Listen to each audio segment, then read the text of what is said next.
Bismillahirrahmanirrahim. Assalamualaikum warahmatullahi wabarakatuh.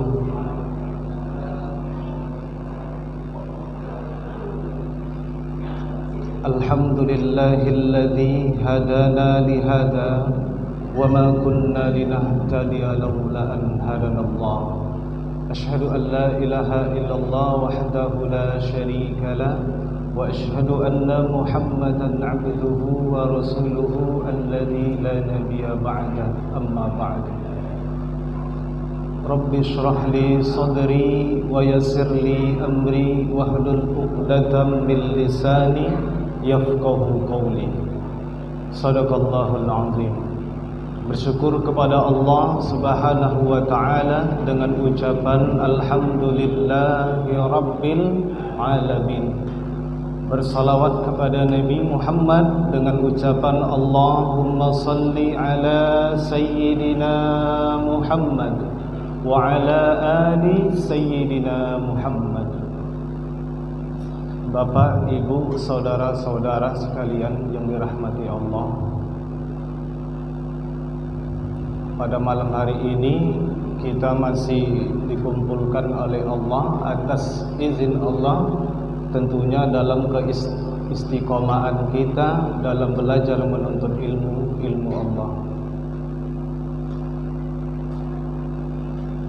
Ada amalan yang bisa kita tuai hasilnya, di dunia kita dapat, di akhirat pun kita dapat. Seperti kalau kita bekerja sehari-hari, tentulah kita akan mendapatkan imbalan, upah daripada kerja kita.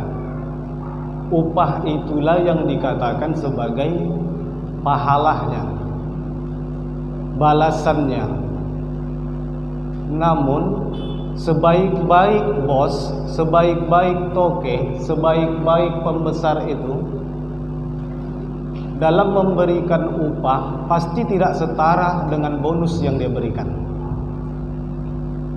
Allah Maha Kaya. Bagi orang-orang yang mau mengamalkan, Allah beri imbalan di dunia, juga nanti mendapatkan imbalan di akhirat.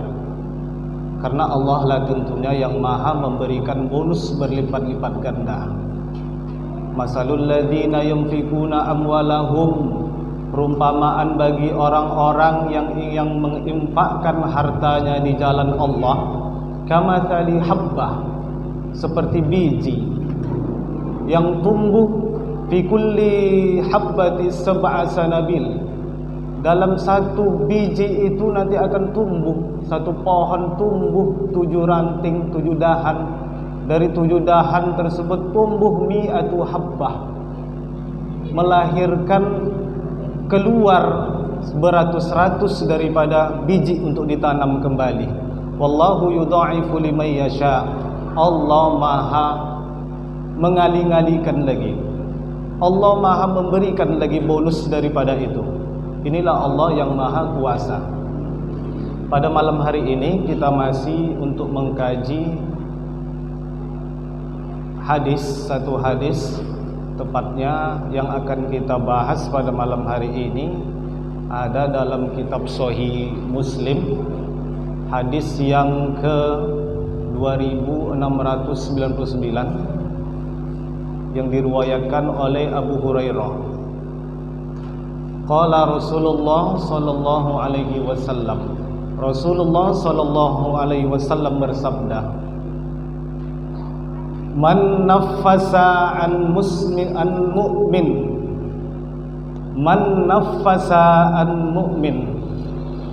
Barang siapa yang mempermudah, nafasa. Terima kasih.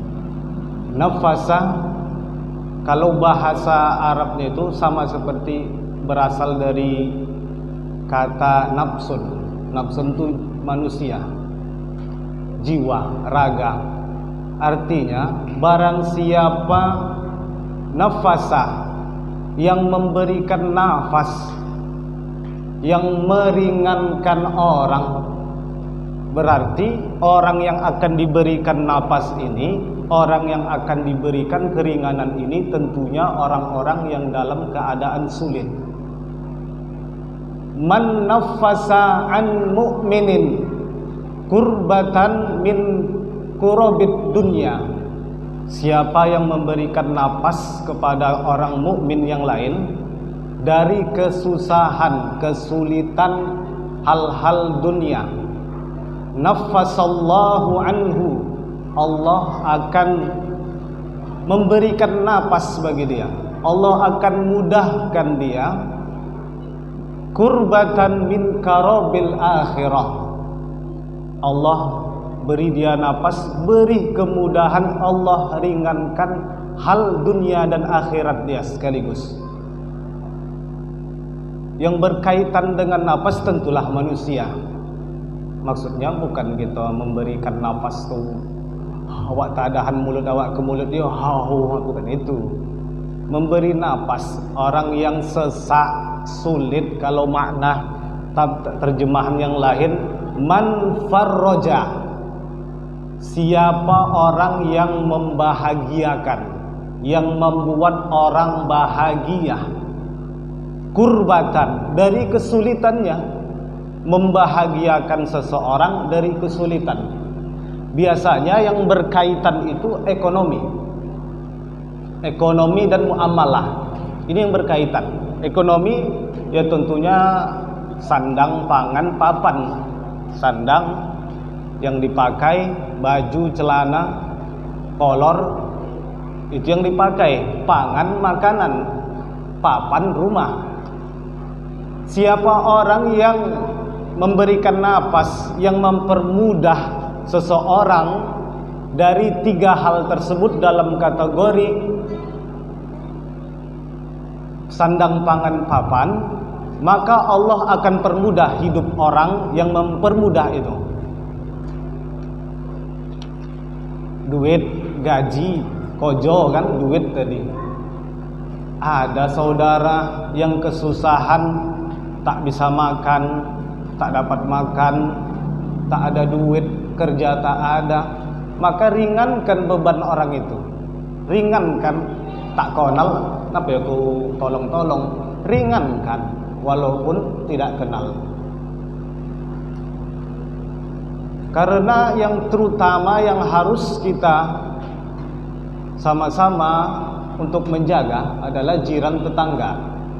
Man nafasa, siapa orang yang mempermudah urusannya, itu dalam hal sandang, pangan, papan. Tapi hal muamalah ini yang banyak terjadi, bertolak belakang. Ada kadang orang sukanya itu mempersulit urusan orang lain.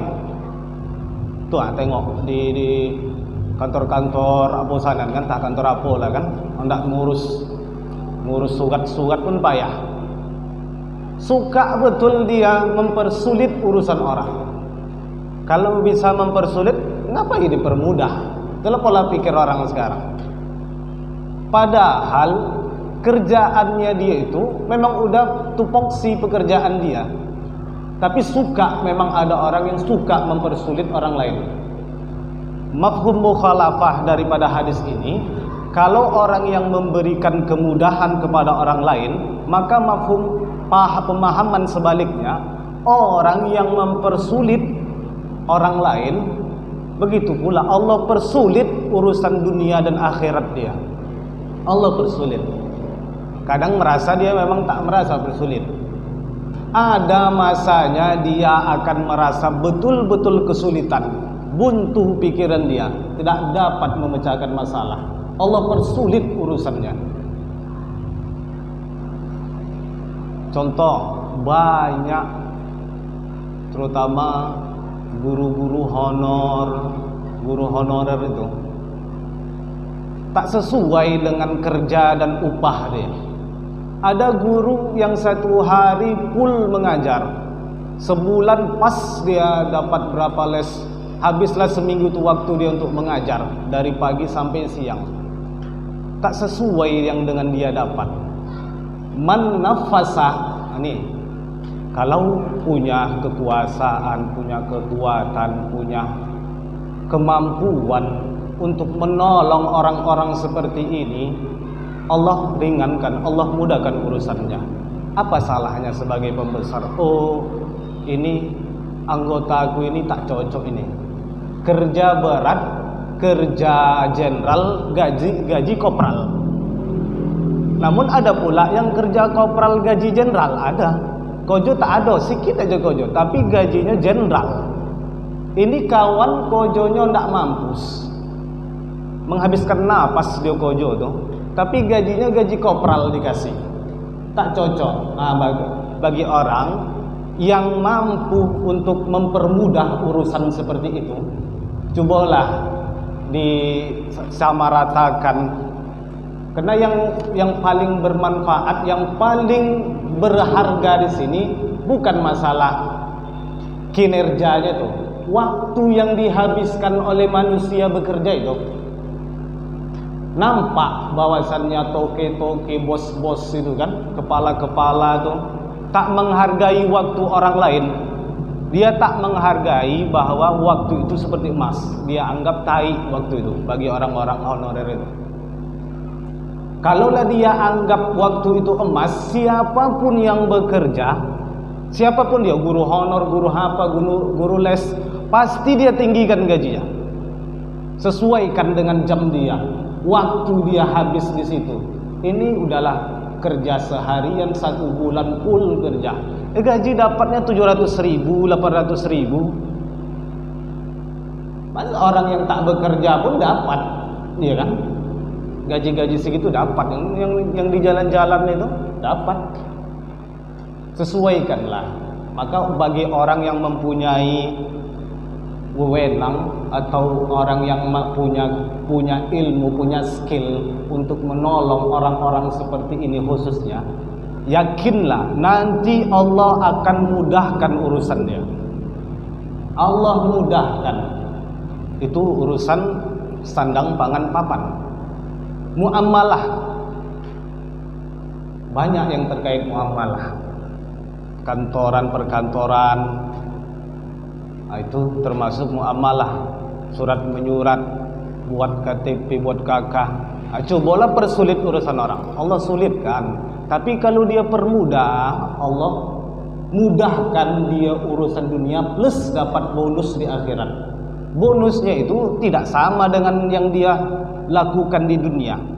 Wallahu yudha'ifu liman yasha. Allah lipat gandakan perbuatan baik dia itu.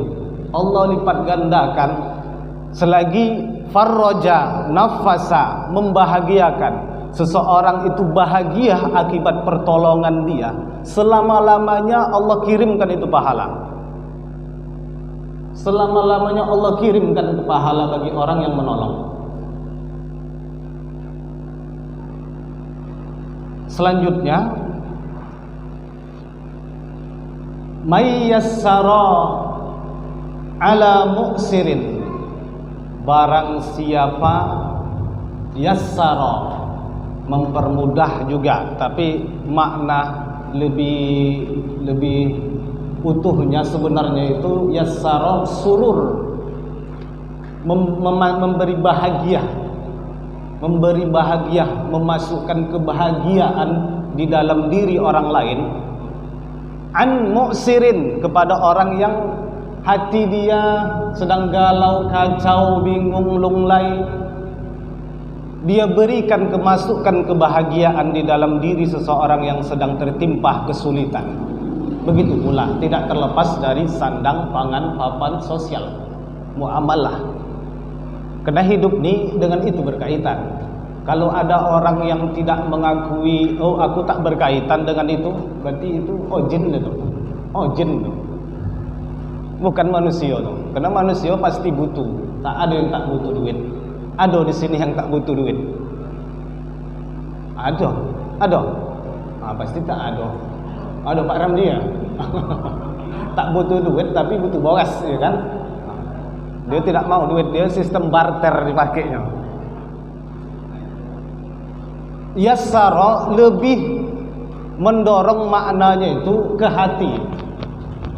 sikap perbuatan kita menyenangkan tidak di mata orang? Apa orang dengan perbuatan kita merasa susah? Susah hati aku nengok kau nih, susah tak hati aku nengok kau nih. Yassara mu'sirin, artinya memasukkan kebahagiaan di dalam hati orang lain, membahagiakan hati orang lain. Ya, kalau kawan sedang kesulitan, ada pertikaian di dalam rumah tangga, sebagai kawan asiri, tolonglah permudah urusan dia, kasih nasihat. Itu termasuk memasukkan kebahagiaan ke dalam hati orang lain.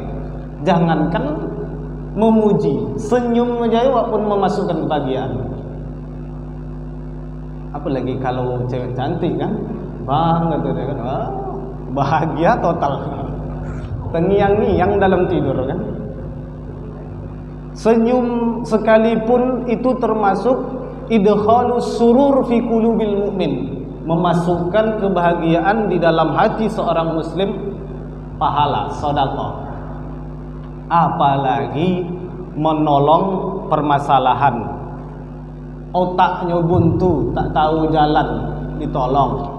Ada orang sosat di jalan kayak gitu, Pak, gang potai mana? Kata dia kan. Ditunjuk ke pokan.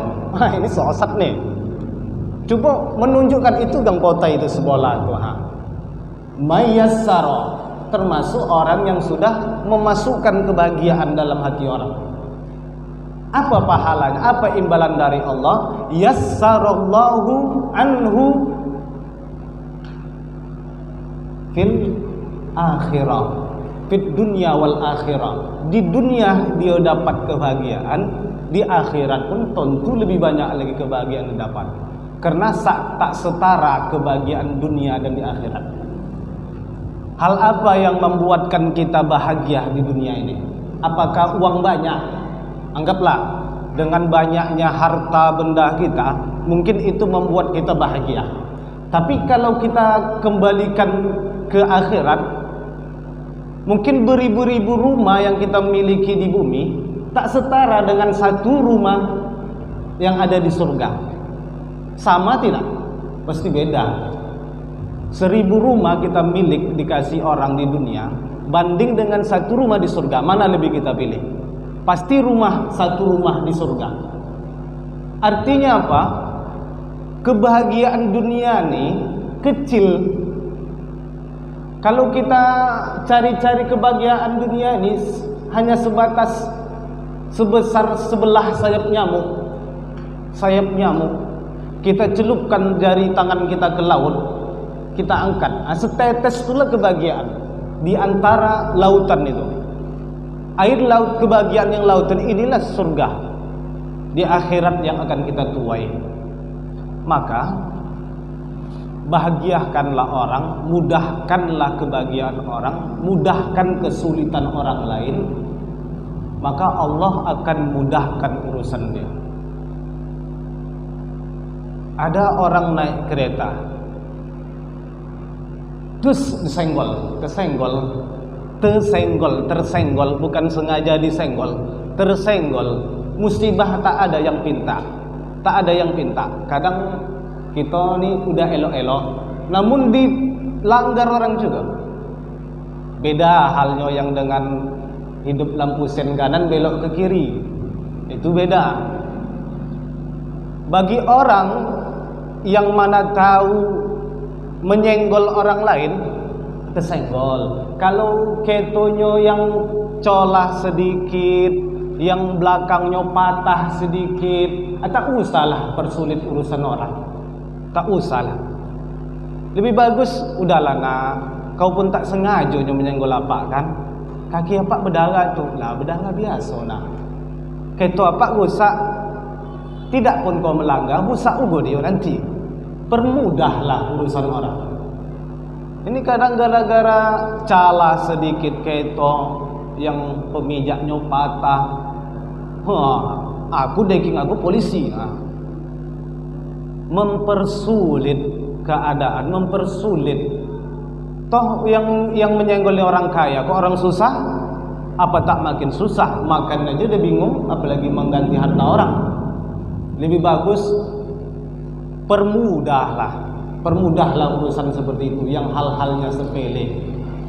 Lain halnya kalau membunuh. Kalau membunuh itu pun lebih bagus dimaafkan. Tetap hutang piutang. Udah tahu kawan yang berutang itu orang susah, tak punya duit, kojonya mocok-mocok sanan kemari, tak tontu. Tahu kita kondisi kawan ini tak sanggup lagi, memang udah bayar utang. Fa anta saddaqu khairul lakum. Kalau kau sedekahkan itu lebih bagus kata Allah.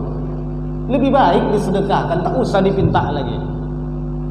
Bilang aja terus terang, udahlah CS, aku nampak kau tak berkojo, harta tak punya, tak ada yang bisa aku ambil di rumah kau, TV tak ada, yang ada sendok lah, tak jual pun tak laku kan. Udahlah, kau tak sanggup, aku ikhlas jadi sedekah bagi aku. Lebih bagus, lebih baik. Kan hidup ini tak serumit, tak seberat yang kita pikirkan. Di sini letaknya tuh kebahagiaan. Orang yang kita bahagiakan melepaskan hutangnya, Allah akan menggantinya. Di dunia dia dapat, di akhirat berlipat ganda dia dapat lagi kebahagiaan itu. Waman satara musliman, siapa orang yang menutupi aib seorang muslim lainnya. Orang Islam menutup aib orang Islam. Satarallah, Allah tutup aib dia fit dunya wal akhirah. Di dunia Allah tutup aibnya, di akhirat pun Allah tutup. Kita ini, saya nih lah, nampak aja ini seperti ini. Ini karena Allah masih menutupi aib. Kalau Allah buka aib saya, oh, jangankan memanggil, menengok pun jijik, gitu. Karena Allah masih sayang, Allah tutup aib itu. Kata Rasulullah, siapa orang yang menutup aib orang lain, Allah akan tutup aibnya. Aibnya apa? Aib cacat, ya kan?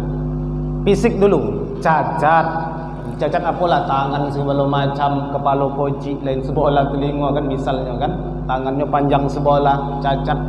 Fisik, secara apa?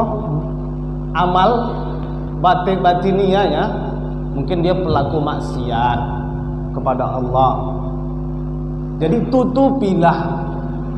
Jadi menutupi perbuatan maksiat orang lain, tidak kita umbar-umbar kelakuan buruk orang lain, Allah akan tutup kelakuan buruk kita. Tapi di sini ada dua pemahaman, ada berbeda pendapat. Imam Nawawi sendiri, kitab Imam Nawawi disarah oleh Mustafadib Al-Bughah dan Mustawa Mistu, itu berbeda pendapat. Yang satu mengatakan yang bermaksud aib di sini, yang pertama kaidahnya, yang tidak boleh diumumkan, dibuka-buka aibnya itu. Yang pertama kategori ini orang memang tidak tahu. Contoh, dia berbuat dosa, memang dia tidak tahu itu perbuatan dosa. Jadi orang seperti ini wajib kita tutup aibnya itu, dosa dia tadi.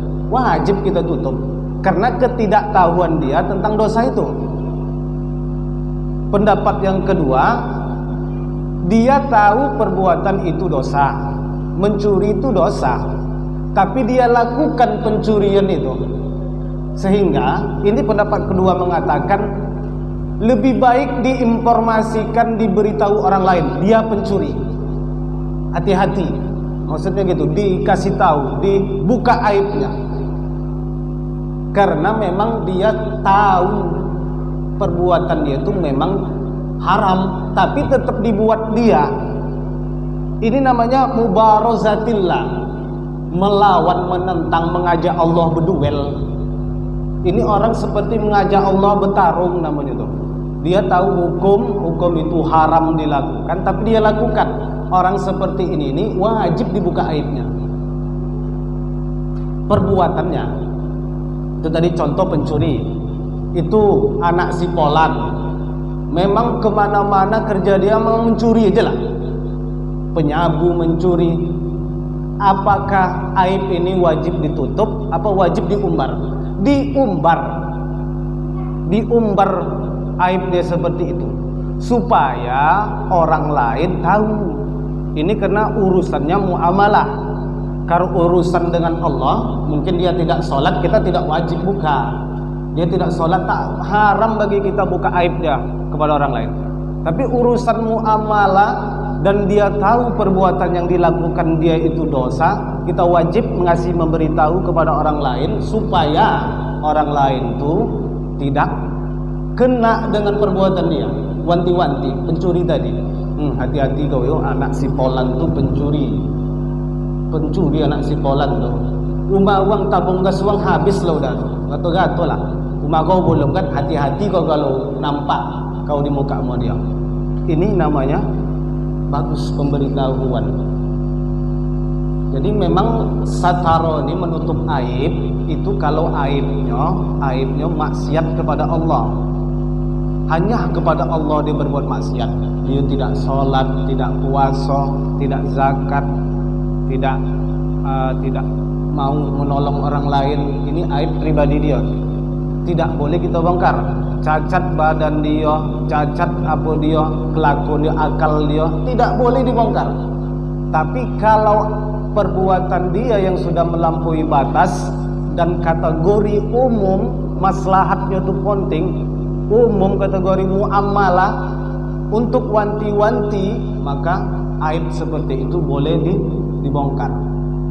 Apalagi masalah saya nih kan ustaz, udah kategori di mata orang awam pasti tahu hukum.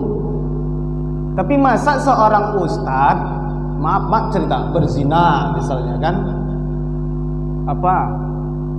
berjudi. Kalau ada ustaz seperti itu buka aibnya, wajib dibuka aibnya. Karena ustaz itu udah pasti tahu hukum. Kenapa dia langgar? Dia mubarazatillah, menentang Allah. Supaya apalagi kategori ustaz yang berdakwah kemana-mana untuk membenarkan, mencari kebenaran, maka bolehlah kita membuka aib. Oh, jangan panggil ustaz iskal tuh, dia maksiat tuh, judi, zina, bojodio. Jadi ceramah dia itu bongak semua. Itulah maksudnya. Berarti boleh membuka aib yang kadarnya memang untuk maslahat umat, muamalah, dan sifatnya bukan dia maksiat kepada Allah saja. Banyak yang kono, manusia lain kono, siapa kono, diri dia sendiri kono, kepada Allah pun terlibat. Maka seperti ini, itulah dua versi pendapat tentang antara membuka aib seorang muslim dan menutup aib seorang muslim itu kategorinya. Wallahu fi auni al-abdi ma kana al-abdu fi auni akhihi. Allah itu senantiasa menolong hambanya. Menolong di sini menolong, melindungi, menjaga. Ya, makna menolong, melindung, menjaga. Allah senantiasa menolong, melindung, menjaga seorang hamba. Maka al-abdu, sepanjang hamba itu fi auni akhihi, menolong kawannya, menolong saudaranya. Balasan orang yang menolong orang lain, Allah tolong dia, Allah tolong, Allah jaga, Allah tutup aibnya. Sepanjang tidak keluar dari koridor itu, Allah tolong. Man salaka tariqan, siapa orang salaka atau sahala, mempermudah, tariqan, jalan, yaltamisu fihi ilman, menuntut, yaltamisu tolabul ilm, menuntut ilmu barang siapa orang yang mempermudah jalan orang untuk menuntut ilmu, sahallallahu lahu bihi tariqan ilal jannah. Allah mudahkan pula jalan dia menuju ke surga. Termasuk menolong seseorang, mempermudah urusan untuk menuntut ilmu. Ilmu di sini ada dalam Al-Quran, lupa pula saya tuh. Man nafasa ini tadi ya.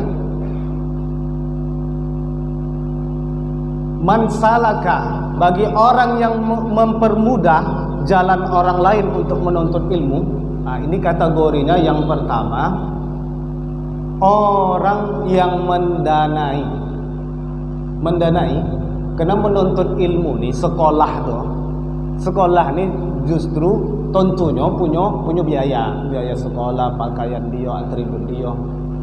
Siapa orang yang mempermudah urusan orang untuk menuntut ilmu, Allah permudah jalannya ke surga.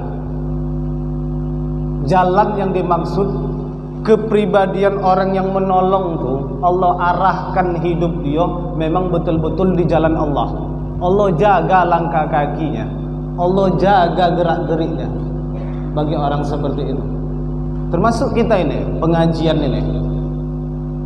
Bagi orang yang mempermudah segala urusan yang ada di pengajian ini dalam menuntut ilmu, baik minumnya, makannya, tempatnya, termasuk honor ustadznya misalnya kan, honor ustadznya kan, itu urusan-urusan lain lah, selagi yang berkaitan dengan ini pengajian. Siapa orang yang mempermudah orang untuk menuntut ilmu, Allah mudahkan jalan dia menuju surga.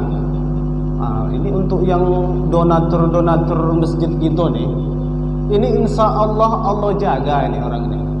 Allah jaga dunia akhiratnya nih, donatur. Walaupun hanya 10.000 dia sumbangkan, Allah jaga dia. Karena ini orang mempermudah urusan orang menuntut ilmu, mempermudah. Maka teruskanlah, kembangkanlah bagi remaja, carilah donatur sebanyak-banyaknya. Bawalah dalil ini, man sahala tariqan, kasih dalil itu. Allah permudah jalan dia hidup, bahkan keluar rumah dijaga Allah, sampai balik ke rumah dijaga Allah, karena udah dia sumbangkan harta dia di jalan Allah. Ilal jannah, ke surga langsung, bunyinya ke surga. Bukan tadi kalau yang di atas ayat hadisnya tadi kan dunia akhirat. Ini langsung Allah permudah jalan dia menuju ke surga tanpa ada halangan. Tapi tetaplah kategori kalau berdonasi, memberikan bantuan itu kategorinya janganlah disebut-sebut, karena menyebut pemberian nih menggugurkan pahala itu. Oh masjid tuh kalau tak aku ikut menolong, mana jadi tuh, gugur pahala tuh, gugur dengan sendirinya, karena ucapan riya. Alladzina hum yura'un, mereka orang-orang yang riya. Wa yamna'unal ma'un, menghalang-halang orang untuk menolong.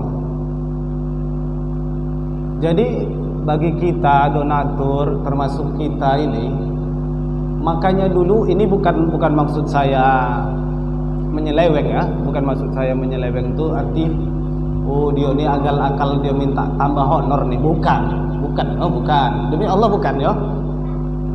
Mempermudah urusan pengajian ini termasuk membahagiakan ustadz itu, Allah mudah urusan dia.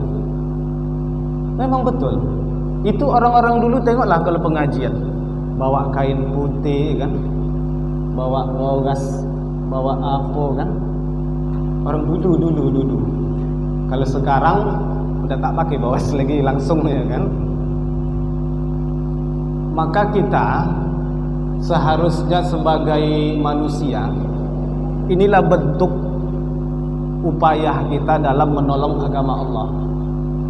Mempermudah itu bentuk dalam menolong agama Allah. Dan perbuatan kita itu pun tidak hanya dapat di dunia. Di dunia kita dapat nama. Oh itu apa tuh? Donatur totop tuh. Masya Allah kata orang kan. Dipuji-puji orang. Melain itu di dunia dipuji, di akhirat Allah puji-puji dia lagi. Di surga nanti dipuji-puji orang seperti ini. Inilah dulu yang banyak hartanya, dia tak malu-malu, dia tak gengsi-gengsi, tak segan-segan mengeluarkan harta di jalan Allah. Wa majtama'a qaum, tidaklah satu kaum itu dikumpulkan fi baitin min buyutillah, dalam satu rumah di antara rumah-rumah Allah. Masjid ini buyutillah itu maksudnya masjid. Rumah kan masjid kan buyutillah, rumah Allah masjid ini.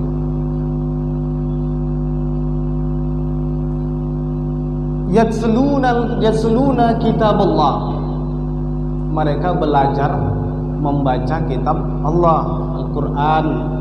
Kitab Allah apa lagi? Al-Quran dan hadis.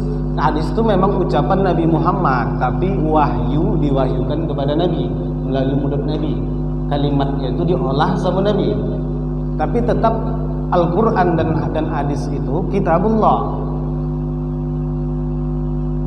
Wa yatadarusunahu bainahum, dan mereka nih belajar mengkaji ilmu agama, saling belajar ilmu agama.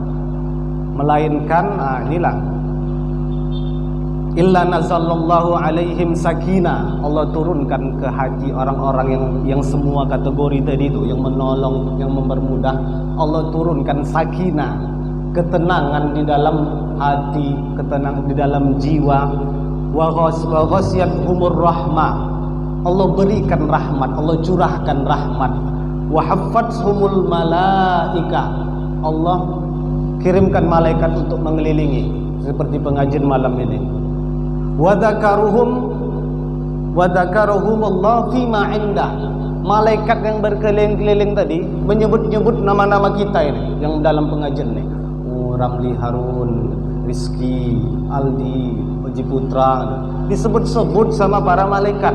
Nanti dibawa ke langit, dan para malaikat di langit tuh kepo juga, kepo.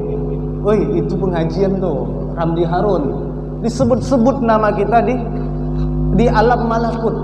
Sehingga inilah yang dikatakan Rasulullah, dia tidak terkenal di Facebook, tak viral, di YouTube tak viral, tapi di alam malakut, alam malaikat viral. Oji Putra viral, Ramli, Harun viral. Lebih bagus viral di YouTube, di Facebook, atau viral di sana alam malaikat? Alam malaikat, karena sampai kepada Allah. Malaikat itu berdoa, ya Allah, anzilir rahmah, turunkan rahmat, turunkan rahmat.